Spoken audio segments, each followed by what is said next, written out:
Hello बच्चों, आज हम बात करेंगे नए चैप्टर में जो है गवर्नमेंट बजट के लिए। तो गवर्नमेंट बजट होता क्या चीज है, तो उस गवर्नमेंट बजट को समझने से पहले हम समझते हैं सिंपल बजट क्या होता है। आप लोग के घर में भी बजट नाम की चीज हमेशा यूज होती है, बस उसको समझने की जरूरत है। जैसे कि आप लोग के घर में कभी भी किसी भी चीज की इनकम और खर्चों का कंपैरिजन किया जाता है। जैसे कि आपकी रसोई के लिए जो खाना आता है वो महीने में 1 या 2 बार आता है, तो उसमें ये देखा जाता है कि आपके जो घर की है मेन इनकम का सोर्स वो कितना है और आपके घर का जो मेन खर्चा है वो कितना है। उन दोनों के कंपैरिजन करने को ही हम लोग क्या बोलते हैं, अपनी अगर किसी एक स्टेटमेंट के अंदर लिख लिया जाता है तो वही स्टेटमेंट हमारे लिए क्या बन जाती है, बजट बन जाती है। और गवर्नमेंट बजट भी कुछ इसी तरीके से है। गवर्नमेंट की इनकम और गवर्नमेंट के खर्चों को अगर स्टेटमेंट वाइज लिख दिया जाए तो हमारा क्या बन जाता है, गवर्नमेंट बजट बन जाता है। तो फिलहाल इसका मतलब क्या होता है, गवर्नमेंट बजट क्या होता है, एक एनुअल स्टेटमेंट होती है। एनुअल मतलब एक साल के अंदर, एक साल के लिए प्रिपेयर करी जाती है। किस चीज के लिए, item wise estimate receipt. Item wise का मतलब होता है कि जहां जहां से पैसा आने वाला है, और एक्सपेंडिचर, और जहां जहां पैसा जाने वाला है। यानी कि जो गवर्नमेंट बजट है वो एनुअल स्टेटमेंट होती है। Item wise receipt and expenditure होता है किसमें, गिवन अ फाइनेंशियल ईयर, यानी कि एक साल के अंदर अंदर जो भी आपकी इनकम आने वाली जाने वाली होती है फ्यूचर के लिए, उसे बोलते हैं हम लोग गवर्नमेंट बजट। दूसरी बात, ये जो बजट होता है ये एस्टिमेटेड होता है, ये कभी फिक्स नहीं होता, ये हमेशा फ्यूचर के लिए प्लान किया जाता है कि फ्यूचर में आपकी कितनी इनकम आने वाली है और फ्यूचर में आपका कितना खर्चा होने वाला होता है। और इस चीज को यानी कि लागू करने के लिए बजट को पहले कहां दिखाया जाता है, अप्रूव बाय द पार्लियामेंट के अंदर दिखाया जाता है। पार्लियामेंट इसे फिक्स करती है और तब जाके जो है बजट का जो है कार्य आरंभ होता है। दूसरी बात, ये बजट बनाया इसलिए जाता है ताकि मैक्सिमम वेलफेयर ऑफ इकोनॉमी, यानी किसी भी इकोनॉमी के अंदर जो है वेलफेयर ज्यादा से ज्यादा हो सके। और वेलफेयर ज्यादा से ज्यादा करने का मोटिव सिर्फ एक होता है कि उसके जो लिए है इकोनॉमी के अंदर खर्चा करना पड़ेगा, वो भी ह्यूज अमाउंट के लिए। और उस ह्यूज अमाउंट को कलेक्ट करने के लिए आप लोग को मतलब की कलेक्शन भी करनी होती है, तो उसी को बोलते हैं हम लोग गवर्नमेंट बजट। क्लियर है बच्चों। अब गवर्नमेंट ऑब्जेक्टिव यानी गवर्नमेंट बजट के ऑब्जेक्टिव क्या होता है भाई, सबसे पहले लिखा है रीएलोकेशन ऑफ रिसोर्सेज। रीएलोकेशन का मतलब होता है किसी भी चीज को सही तरीके से बंटवारा करना, ताकि जो हमारी देश की अर्थव्यवस्था है उस रिसोर्सेज को सभी के सभी अच्छे से और मैक्सिमाइज यूज कर सकें। जैसे कि किसी बड़े आदमी के पास इनकम बहुत ज्यादा है, ठीक है, और वो उसका उतना यूज कर नहीं पा रहा, और एक इंसान के पास जो पैसे बहुत कम है जबकि उसको पैसों की जरूरत है, तो गवर्नमेंट क्या करती है, उन दोनों के बीच का तालमेल बनाती है। और जो अमीर आदमी होता है उससे किसी ना किसी रूप में पैसे इकट्ठे लेकर जो है गरीब लोगों में पैसों को बांटने का काम ही हमारा बजट करता है। तो इसको बोलते हैं रीएलोकेशन ऑफ रिसोर्सेज। उसके बाद देखा reducing inequality income and wealth. Income inequality का मतलब क्या होता है कि जो जिसमें मतलब की असमानताएं होती है, यानी कि डिफरेंस होता है। जो मैंने अभी एग्जांपल दिया, जो अमीर है और गरीब है उन दोनों की यानी कि जो दूरी है, उनके जो डिफरेंस है उन दोनों को कम करने का काम हमारा क्या करता है, बजट करता है। दूसरा, मैनेजमेंट ऑफ पब्लिक एंटरप्राइज। देखो जैसे कि गवर्नमेंट स्कूल है, वहां से गवर्नमेंट स्कूल से जो है गवर्नमेंट की कोई इनकम नहीं होती, लेकिन कहीं ना कहीं खर्चा तो होता ही है। जैसे चाहे आप लोगों को कॉपी किताब का खर्चा हो, चाहे टीचरों की सैलरी हो, चाहे XYZ कोई भी खर्चा होता है पब्लिक एंटरप्राइज में। डॉक्टर्स भी होगा, मेडिकल भी होगा, एम्स फ्री में होता है। तो वो सब चीजें जो है वो गवर्नमेंट की एंटरप्राइज की अपनी होती है और उन्हें चलाने के लिए भी खर्चा करना होता है। दूसरा, रिड्यूसिंग रीजनल डिस्पैरिटीज। रीजनल का मतलब है क्षेत्र, यानी कि अगर कोई क्षेत्र जो है जैसे कि असम, उड़ीसा, बंगाल, ये थोड़े से ना पिछड़े इलाके हैं, इनके अंदर भी कुछ पिछड़े इलाके हैं, तो उन इलाकों पे गवर्नमेंट ज्यादा ध्यान देती है, ज्यादा खर्चा करती है, ताकि फ्यूचर में वो जो हमारे जो बैकग्राउंड बैकवर्ड के इलाके हैं वो भी ग्रो कर सके। उन चीजों के लिए भी गवर्नमेंट जो है, गवर्नमेंट के अंदर प्रावधान होते हैं और गवर्नमेंट उसके अंदर बजट बताता है। हाँ भाई बच्चों, अब बात करेंगे जो गवर्नमेंट बजट रिसिप्ट की। मैंने आपको बताया था गवर्नमेंट एक्सपेंडिचर क्या होता है, यानी कि रिसिप्ट और खर्चा, उन दोनों के बारे में बात करेंगे। लेकिन अभी जो बात करेंगे सिर्फ किसकी करेंगे, हम रिसिप्ट की करेंगे। तो रिसिप्ट जो है गवर्नमेंट के पास, रिसिप्ट का मतलब है पैसों का आना। गवर्नमेंट के पास पैसे कहां कहां से आ सकते हैं, तो दो हैं, एक रिवेन्यू इनकम होती है और एक कैपिटल। पहले मोटा मोटा से समझते हैं रिवेन्यू क्या होती है।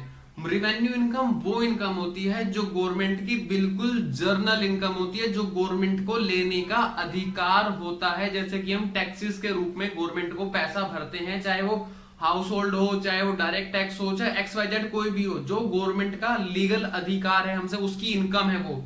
और कैपिटल रिसिप्ट गवर्नमेंट हमसे उधार मांगती है, हमसे मांगे चाहे किसी दूसरे देशों से मांगे, पैसा मांगती है गवर्नमेंट, ये उसका अधिकार होता है, ये वो मांगती है गवर्नमेंट किससे, उधारी। यानी कि रिवेन्यू और कैपिटल, मैंने कुछ ये 2-3 चीजें लिखी हैं, इसका मतलब क्या होता है।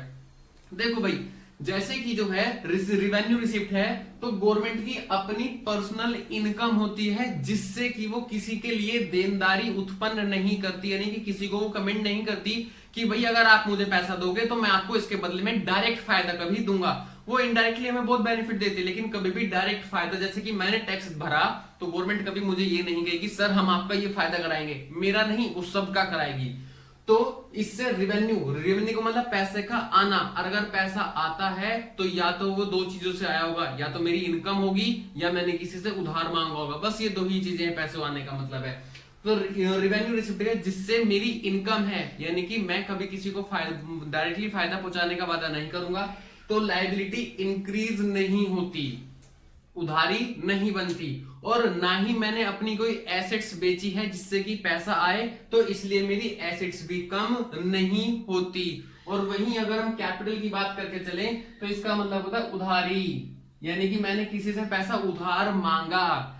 भाई पैसा उधार मांगा तो लायबिलिटी डेफिनेटली इसी में क्रॉस है, ठीक है, और इसमें जो है लायबिलिटी इंक्रीज होगी, क्योंकि मैं उससे वादा कर चुका हूं कि फ्यूचर में ये पैसा मैं आपको वापस करूंगा, तो लायबिलिटी इंक्रीज होगी और एसेट्स डिक्रीज होगी। भाई कैपिटल रिसिप्ट का मतलब, या फिर कोई मैंने अपनी घर की कोई एसेट्स बेच दी, गवर्नमेंट ने अपनी कोई कंपनी बेच दी, तो बेच दी तो इन्वेस्टमेंट कम हो गई ना, हमारी एसेट्स कम हो गई ना, तो वो होती है हमारी capital receipt. I hope so बात समझ में आ गई होगी।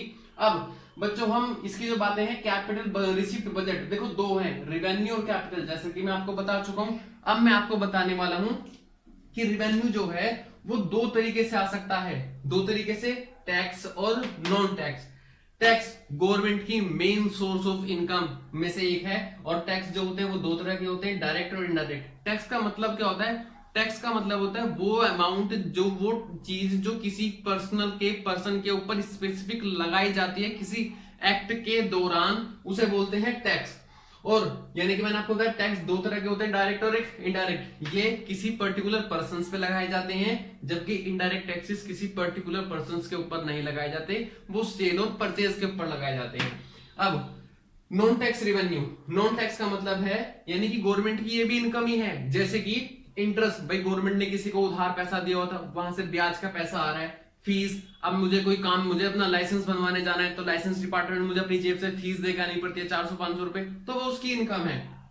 फाइन्स एंड पेनल्टी, कभी भी जो है हवलदार किसी भी पुलिस वाले को, उसको बाइक वाले को हाथ दे देता है, चालान काट देगा, तो वहां से भी तो गवर्नमेंट को पैसा आ रहा है। गिफ्ट, गवर्नमेंट को जो है, जैसे कि अभी मोदी को जो बाहर से बहुत सारे गिफ्ट मिलते रहते हैं, कभी कहीं से कभी कहीं से कभी कहीं से, तो वो भी तो गवर्नमेंट की इनकम है। और इस चीज का मतलब होता है जब कोई व्यक्ति मर जाता है और उसकी संपत्ति पे कोई लीगल क्लेम करने वाला, उसका कोई उत्तराधिकारी नहीं होता, तो उसी संपत्ति को गवर्नमेंट अपने हाथों में जब्त कर लेती है, तो वो भी गवर्नमेंट की इनकम ही बनती है। अब बात करते हैं अपनी कैपिटल की, यानी कि कैपिटल रिसिप्ट। सिंपल सी बात है, या तो मैंने किसी और देश से उधार मांग लिया, या फिर गवर्नमेंट ने अपने बैंक RBI से उधार मांग लिया, तो वो उधारी है, तो उससे क्या होगी, उसकी लायबिलिटी इंक्रीज होगी। अब रिकवरी ऑफ लोन, भाई मैंने किसी को ना, किसी दूसरे देश को लोन उधार दिया हुआ था, जैसे कि हम ना बांग्लादेश को, श्रीलंका को उधार देते रहते हैं, नेपाल को उधार, तो वहां से मैंने उनको बोला कि यार अब तो हमें जरूरत है, लाओ हमारा वो लोन वापस कर दो, तो हमारी एसेट्स क्या हो जाएगी, कम हो जाएगी। रिकवरी ऑफ लोन, एसेट्स कम हो जाएगी।